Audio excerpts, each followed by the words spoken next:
What's up, hockey fans? Welcome to the Wraparound, brought to you by the Hockey News and presented by Sticks.com. I'm your host, Emma Lingan, and I'm joined today by Michael Augello and Stephen Kerr, and we are coming at you to talk about all of the latest and greatest news from around the NHL in bite-sized portions. Yes, it is the end of July, and yes, we still have news to talk about. We're going to get to all of it here today. But before we do want to remind you all that we are brought to you by our friends at Sticks.com. Why break the bank on sticks when you can get pro level composite sticks without the pro price tag at Sticks.com? That's STIX.com. Head over now and gear up without the markup. All right, we talk a lot about, competitive windows and which teams' windows are opening, which teams' windows are closing, who is going to, who's entering the 2025-26 season as a legitimate Stanley Cup contender. We have those conversations all the time. But if we're talking about competitive windows and which teams have the biggest competitive windows, I was thinking about this, and I want to ask you guys, and Michael, I'll start with you.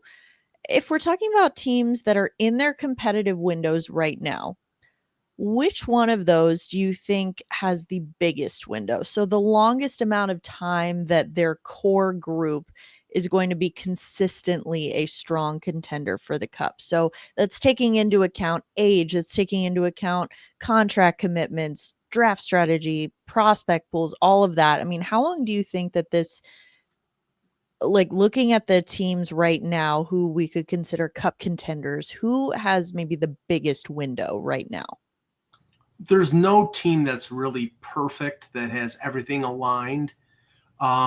In the Eastern, I did too. In the Eastern Conference, obviously it's Florida after getting Bennett and Ekblad and now Marchand signed. They've won 2 cups in a row. The one thing with them is Bobrovsky, who's, I believe, turning 37 and entering the final year of his contract. I don't think the contract's the problem. I think the age is the problem. So, if he suddenly drops off, they really have no, the Daniel Tarasov is their backup. They don't have a Sergei Bobrovsky in mothballs ready to come in the West. I think it's Dallas, especially after Rantanen. They've got Rupe Hintz signed long-term. They got Wyatt Johnston signed long-term.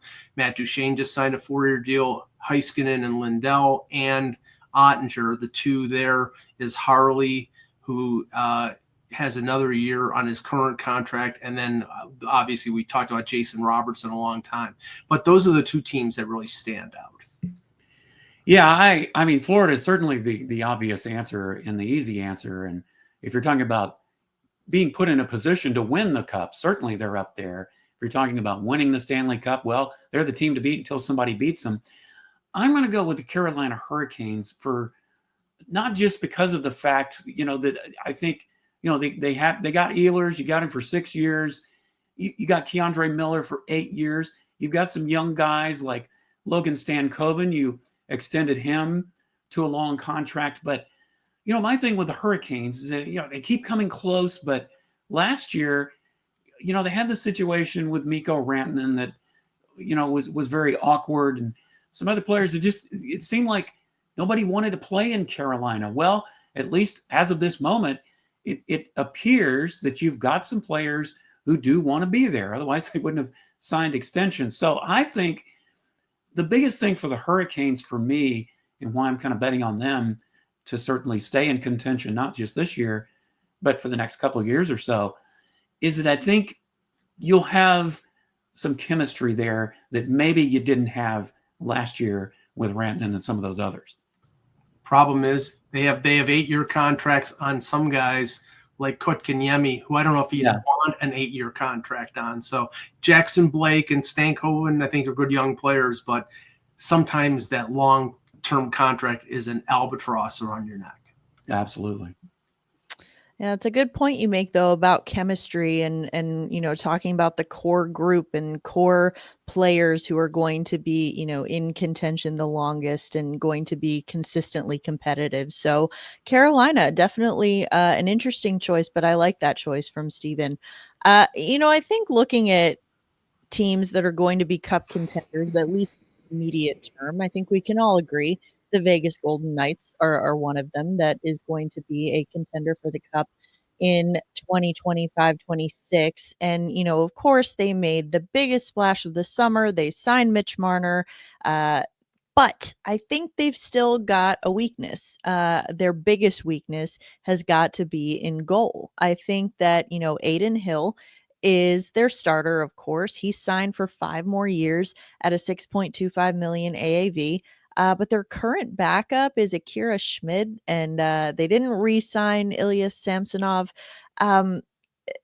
Little dicey there, talking about the situation in net behind Aiden Hill. So looking at Vegas, do you think, Mike, again, I'll go to you. Do you think that that's something that Vegas should be concerned about heading into the season, or do they have enough firepower up front to kind of offset that? They have the firepower up front. I think the concern might be non-goaltending about Alex Pietrangelo and their defense. You lose your number one defenseman, and he's probably never playing again. So, and if you remember the series against the Oilers, Aiden Hill was terrible, and I think was one of the main reasons why they lost that series.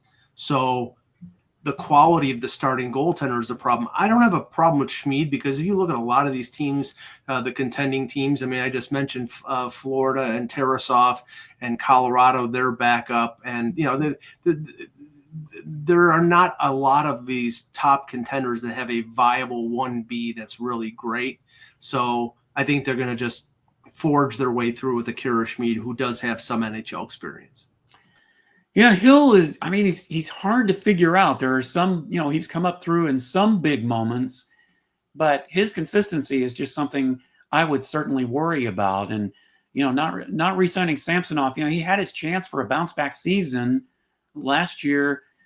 And while he was okay, I don't know that he really proved he could replace Hill, maybe be as a backup, but I still have some questions about him.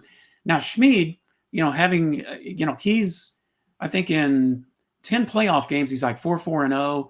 He's a .924 save percentage, 226 goals against, but just a very small sample size. So, yeah, I think the biggest question certainly with Vegas, other than the obvious, is can Mitch Marner get them to the playoffs and then, really come through? It's going to be the goaltending. Yeah, they say that you need good goaltending to win in the playoffs. So definitely will be something to keep an eye on. You need with great goaltending, really, I think. Yeah, great goaltending. All right. Well, sticking with goaltending, speaking of which, let's talk about the Chicago Blackhawks. Maybe I think we can all agree, just like we could all agree Vegas was a cup contender. I think we can all agree Chicago, not a cup contender this year. But they've been making some moves. They avoided arbitration with their goaltender, their backup goaltender, Arvid Soderblom. So they signed him to a 2-year deal with an AAV of $2.75 million. Soderblom, not the greatest numbers. He had an .898 save percentage and a 3.18 goals against average in 36 games last season. But again, think it is important to take into account the team that he is playing for. Looking at the goaltending tandem there, Mike, you've got Soderblom as the backup. They've now got Spencer Knight as their projected starter in goal. Do you think that this is a tandem that can help Chicago be competitive, or is this just kind of what they're going with to, just kind of see this through this transition part of their rebuild? I think Spencer Knight is the goalie of the present and maybe of the future. I know they have Drew Comesso as a prospect. The Soderblom contract was a little head scratching, although you have to factor in that Laurent Brossoit had injuries last year, and there's a lot of question of whether whether he's going to be able to play and play effectively. So giving Soderblom, who did not have great stats, $2.75 million on a 2-year deal is understandable. All I can say is to Kyle Davidson, I'm an unrestricted free agent, and I'm available for at least $1 million. $1 million could solve a lot of our problems, I think. Boy, it sure could mine, I'll tell you that. But, Soderblom, a 355 GAA, 889 save percentage. He's only had 86 regular season games. And yeah, you look at his record, it's pretty terrible. I mean, it's so hard to know. I think that really the biggest concern for the Blackhawks for me is they just get the right players around Connor Bedard. And yes, you still need great goaltending, or at least good goaltending, to get you to the playoffs. So, when you look at those numbers, it is hard to say. But I think, Mike, you're right. Spencer Knight is certainly the guy they're going to go to now. But, with Soderblom, I think maybe he just needs a little more time and seasoning. He seems to get at least a little bit better each year. But again, it's just hard to tell. All right. Well, sticking with goaltending yet again, I'm sensing a pattern here, but this is where we're going today.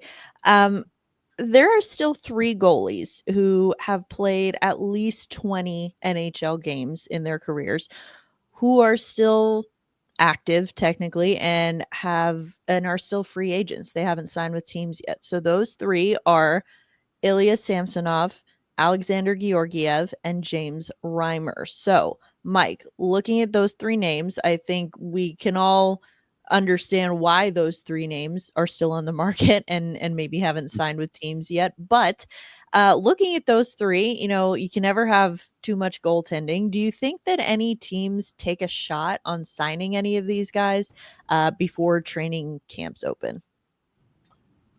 I think there's a possibility on 2 of them. James Reimer at the end of the year with the Sabres, it sounded as if he was ready for retirement. I don't think he closed the door, but there was a tone of, I think this is it. He's 37 years old. He had a great end of the year last year with the Sabres. I think that's probably where it's going to go. With Samsonov, the emotional scarring of Toronto and his exit there, that I think was assuaged a little bit by being the backup in Vegas. I think he could be a training camp invite. Alexander Georgiev a couple years ago looked, I don't know about a star, but he looked like a good number 1. And he got burned out by Jared Bednar in Colorado at the beginning of the season. I think they played him like 30 of 31 games. And I don't think he's ever recovered. And I don't know if he ever will. So I don't know if any team is going to give him much more than a training camp invite. Yeah, I'd say, I mean, as hard as it is to find goaltending in the NHL, especially if you're talking about backup, Reimer did look good. I mean, I was wondering how you felt about that, Mike, because I know you cover the Sabres. I mean, I think Georgiev could end up somewhere. But yeah, Reimer, I'd say, is the one that's probably kind of, on the very edge. And Samsonov, I mean, I mentioned him earlier. I just feel like he's got to prove something for me to say, well, all right, yeah, I can sign you to a minimal contract, but none of these names really inspire me to jump up and say, I want these guys. Obviously, or they would have signed earlier if that was the case. Yeah, I agree on both of those guys, Georgiev and Samsonov, especially, with Georgiev, again, if you've got experience as a starting goaltender in the NHL, no one's just going to let you sit there for that long, right? You're going to get another shot somewhere. Right. Maybe not as a starter, probably shouldn't be as a starter, honestly, because of what you mentioned, Mike, with the workload. But I do foresee those guys getting opportunities. Might be a while, might be kind of a last second Hail Mary before training camp, but I think that they'll end up somewhere. And I think the trend that we've seen over the last few years of teams bringing in a third goaltender that they can slip through the American Hockey League. I know, like Toronto last year had Matt Murray, and he played part-time in the AHL. These guys are the perfect number 3s. Nobody's going to, if you give them a one-way contract, you can put them on waivers, clear them down to the American Hockey League, and then maybe have them in the bank in case somebody gets injured. Yeah, that's a good point. I was going to say, because you have the injury issues, so maybe not before the season, but during the season, you can never have too many. Very true. Can never have enough goaltending. All right. You mentioned the Sabres when we were talking about James Reimer.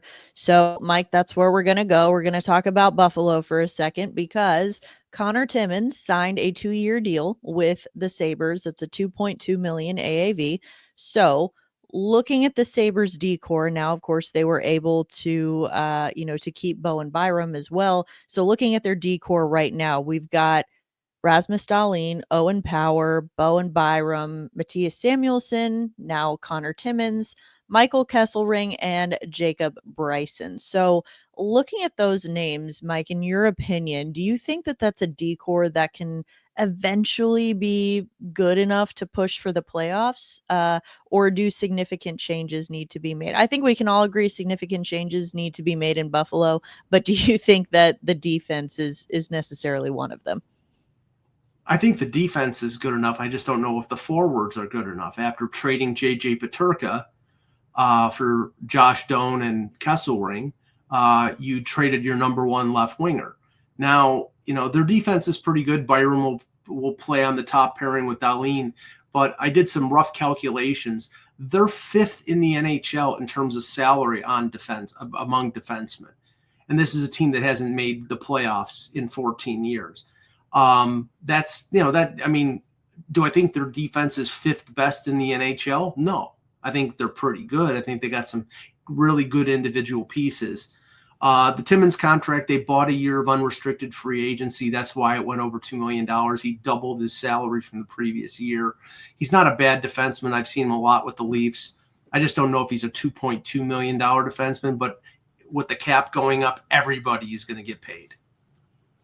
Yeah, I think re-signing Byram was definitely big.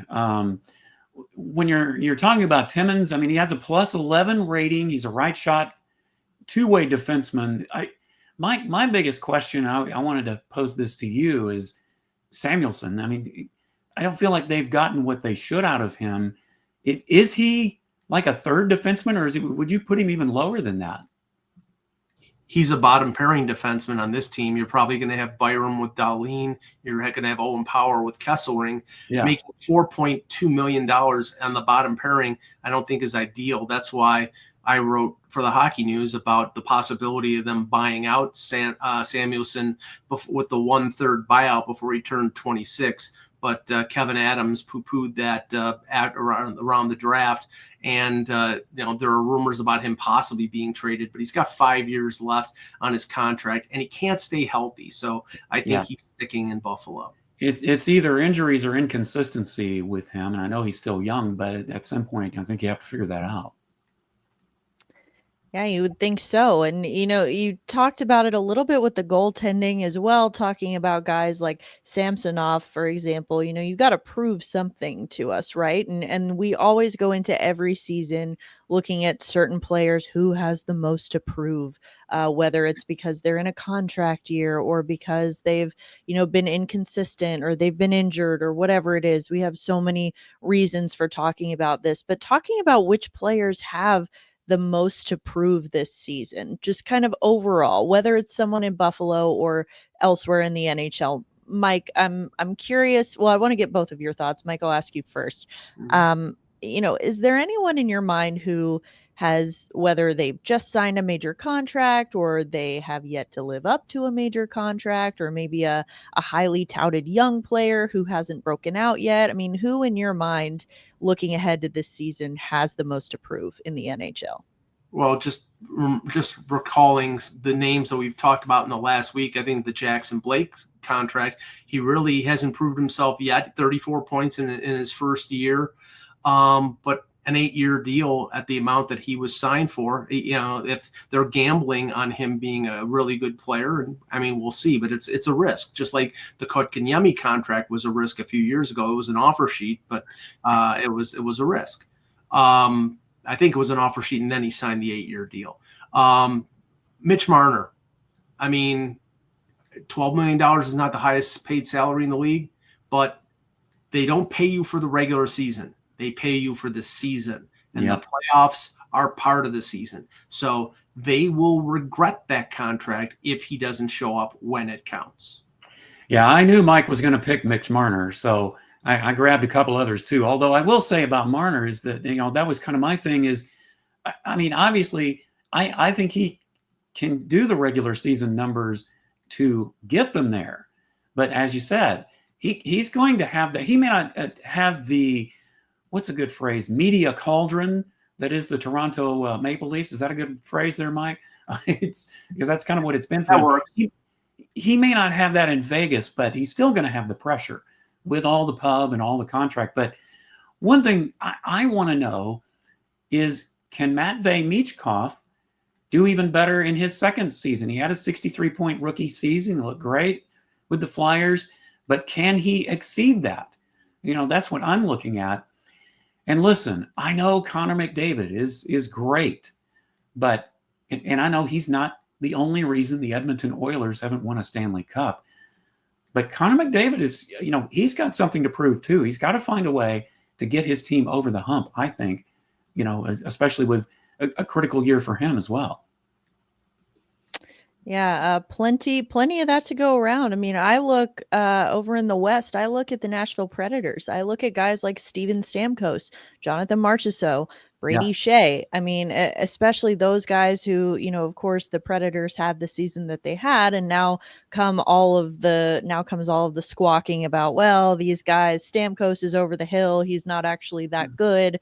He was only good because he played with Kucherov, et cetera, et cetera. So I think that there's definitely, you could look at any team in this league and find a couple guys who definitely have something to prove for one reason or another.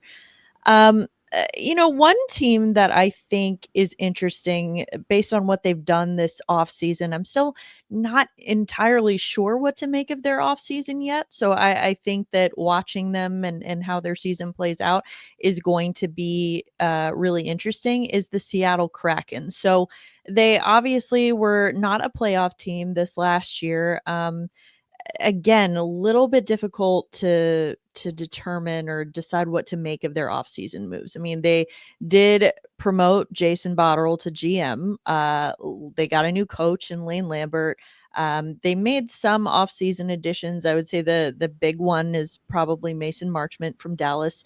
But again, you look at that team and I don't know, are they that much closer to a playoff spot, Mike, in your opinion, just based on what they've done this offseason? Not really. I mean, like you said, they added Marchment, they added Ryan Lindgren on defense, but there is not a team in the NHL better set up to be a seller at the deadline than the Seattle Kraken, with all the expiring contracts: Alexiak, Jaden Schwartz. Jared McCann has 2 years left, but there's a lot of room. Jordan Eberle, Marchment, and Tovlin. I mean, all these players are on the walk year of their contracts, and if they're not in a playoff spot in December and January, then Jason Botterill better have unlimited minutes on his cell phone, because he's going to get a lot of calls. Yeah, I mean, I would say it's marginal. Adding Marchment, I mean, he may have been top 6 during the regular season, but of course, he seems to, when it comes to scoring, struggle in the postseason. Now, he will give Seattle more physicality. They got rid of Burakovsky, who was inconsistent. Lindgren's veteran presence can help. But yeah, if you're saying, can they make the playoffs? Well, there's always a chance until you play a number of games. But I wouldn't say they move the needle that much, really. Yeah, especially in the West, it's difficult. The path to get to the postseason is definitely difficult. So will be interesting to see. Again, Mike, you make a good point about them being set up to be a seller this year, and could very easily pivot that direction if things don't go well at the start of the season, and maybe should pivot that direction regardless. All right, want to wrap up today talking about another team in the West. That would be the Minnesota Wild. So they've still got more than 10 million in cap space to work with right now. Of course, we know it is well documented that they are working on, or have been working on, clearing as much of that cap space as they can to sign Kirill Kaprizov to a long-term extension. Their biggest offseason addition has been Vladimir Tarasenko. Marco Rossi still in RFA. They still haven't worked out a deal with him or traded him, if that's the way that they're going to go. But I mean, Mike, when you look at Minnesota and their offseason, how do you grade this offseason so far? And do you think it's really, like, your answer to that question, how much is that hinge on what happens with Rossi? If I was still a teacher, I would grade them incomplete because Tarasenko was a salary dump from Detroit. He'd sort of worked his way out of there. And, I believe he's good friends with Kaprizov. So maybe that was a little crumb to Kirill to sign a long-term extension, which I'm sure they're still working on to this moment. I think the Rossi situation is to sort of paralyze them. They're finally out from underneath the onerous Ryan Suter, Zach Parise cap penalty, but they really haven't spent any of that money because they're determining whether they're going to sign Rossi or keeping their powder dry to sign Kaprizov. So I think Bill Guerin has sort of been paralyzed by both situations. Well, I like your incomplete assessment, Mike. I think there was one article that I read about the Wild said it best, and that is they just rearranged the deck chairs. I mean, Zeev Buium, I guess, is going to be the most intriguing name to watch other than, the obvious Tarasenko. But I don't think they've moved the needle enough. And, the questions with Kaprizov, are you going to put enough players around him for him to want to be there, and his health, that's a big question mark too. But, just going on what they've done this offseason, how we just talked about the Western Conference and how tough it is. Yeah, I don't think so. I would say no, not really. Yeah, it's interesting. Again, we talk about the Western Conference in general, but particularly the Central Division. I mean, it's a gauntlet, and you've got teams like Dallas, teams like Colorado, St. Louis making their run to the playoffs last year too. Teams like Utah that are, kind of up and coming as well. So really, to keep that competitive edge in the Central Division, it takes a lot. And I would agree with the assessment that I don't know if the Wild have done enough yet. I think that they've lost a bit of leverage now that it's very public that obviously they're doing whatever they can to keep Kaprizov. And it's interesting because obviously, like I said, they've got $10 million in cap space. That's not going to be enough to sign Kaprizov, and you still have Rossi to sign too. They've also lost they've lost Marc-Andre Fleury. I mean, that's obviously he was the backup, but now it's more pressure on Philip Gustafson. Not saying he hasn't earned it, but you don't have that stalwart veteran backup goalie behind him anymore in case, God forbid there's an injury or he struggles, whatever that may be. So, and then of course you do have the Marco Rossi of it all. I mean, I think that that's huge. I think that can't be overstated as well. So trying to figure out what they're going to prioritize. I mean, we know what they're prioritizing. It's Kaprizov, but what else is going to have to give if they're going to have to, keep going in that direction. So it'll be interesting to see what happens with Minnesota. And we will certainly be keeping tabs on that here at the Wraparound throughout the rest of the offseason. That is going to do it for today's episode of the Wraparound. However, thank you to everyone who tuned in to watch and or listen us every episode this week. We do appreciate you as always. Thank you again to Stix.com for sponsoring us. For Michael Augello and Stephen Kerr, I am Emma Lingan. This is the Wraparound, and we will see you next